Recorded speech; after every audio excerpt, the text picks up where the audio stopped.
प्रिय श्रोता बंधु नमस्कार। अब मैं आपको अगले भाग में ले चल रहा हूँ।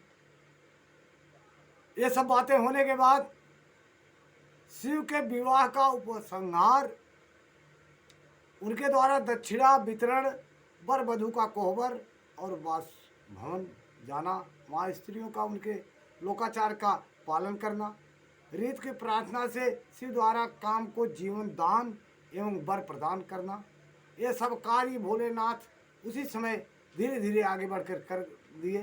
वर वधू का एक दूसरे के मिष्ठान भोजन कराना और शिव का जन्माशय में लौटना, ये सब कार्य धीरे धीरे पूरे रात भर में संपन्न हो गया।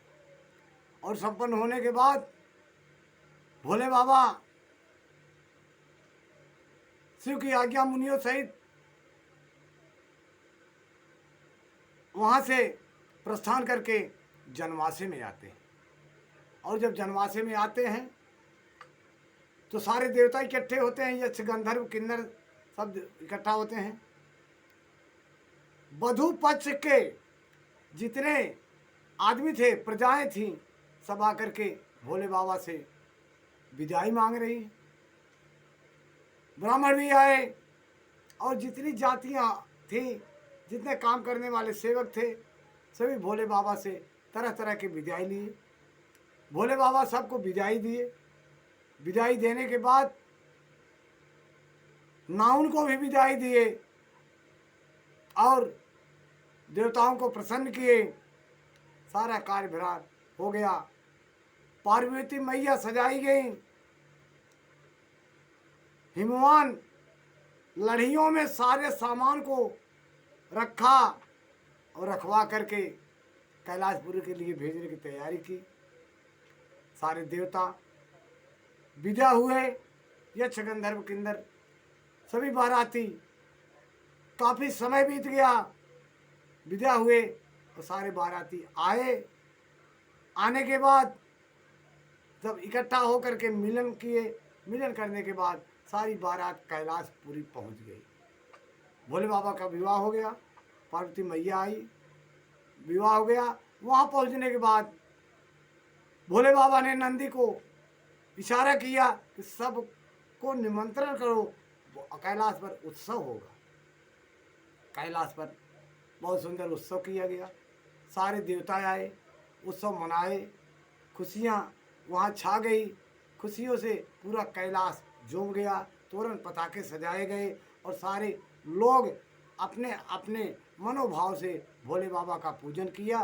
पूजन करने के बाद विदाई लेकर के सब अपने अपने स्थान को गए और भोले बाबा पार्वती मैया वहाँ कैलाश पर्वत पर रहकर अगला कार्यक्रम करने के लिए विचार करने लगे। प्रिय श्रोता बंधुओं, हमारे बाबा भोलेनाथ की बारात ऐसी गई कि जो कभी की जीवन में कोई ऐसी बारात नहीं ले जा सकता, न ले जाएगा। प्रिय श्रोता बंधुओं, भोले बाबा की महिमा अति प्रसन्नीय है, अति प्रेरित करने वाली है। उनकी कथा प्रेम से जो सुनता है उसके जीवन में सदैव खुशहाली बरसती है। उनकी कृपा उन पर सदैव बरसती रहती है। आप लोग से हमारा नम्र निवेदन है, भोले बाबा का पूजन करिए, मैया का पूजन करिए। भोले बाबा पार ब्रह्म परमेश्वर ईश्वर सर्वेश्वर परमात्मा विश्व आत्मा है और माता पार्वती आज शक्ति है। यही नव दुर्गा है। यही समय आने पर राक्षसों का, असुरों का संहार करती हैं और प्रकृति बन करके सारे संसार को चलाती हैं। शिव और माता पार्वती दोनों एक हैं। शिव और शक्ति दोनों मिलकर एक हैं। वही शिव पार्वती है, वही पार्वती शिव हैं। इनमें कोई अंतर नहीं है। केवल ये लीलाएं करने के लिए अपनी शक्ति अलग करते हैं, अपने खुद रहते हैं। शक्ति कुछ काम करती है, वो खुद काम करते हैं। इनके अंश से जितने अवतार हुए हैं, मैं पिछले भाग में आपको बताया कि 24 अवतार हुए हैं। 24 अवतार में जो भी अवतार हुए हैं, भोले बाबा के अंशावतार हैं। ये पारब्रह्म परमेश्वर ईश्वर सर्वेश्वर परमात्मा विश्वात्मा भक्तों के कल्याणकारी हैं, कृपा निधान हैं। इनकी माया समझी नहीं जा सकती क्या है। लेकिन मैं आप सबसे नम्र निवेदन यही करूँगा, आप लोग प्रेम पूर्वक जानिए, शिव महापुराण के बारे में जाइए, 4 वेद के बारे में जानिए, 6 शास्त्र के बारे में जानिए, 18 पुराण के बारे में जानिए और उपनिषदों के बारे में जानिए।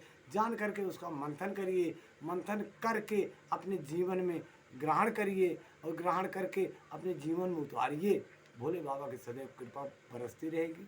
प्रिय श्रोता बंधुओं, भोले बाबा का विवाह बड़े सुंदर सौभाग्य पूर्वक हुआ। कैलाश पर हैं, सारे देवता अपने अपने स्थान पर हैं। प्रिय श्रोता बंधुओं, अब मैं अगली कथा अगले भाग में आपको दूंगा। दूसरी कथा चलेगी।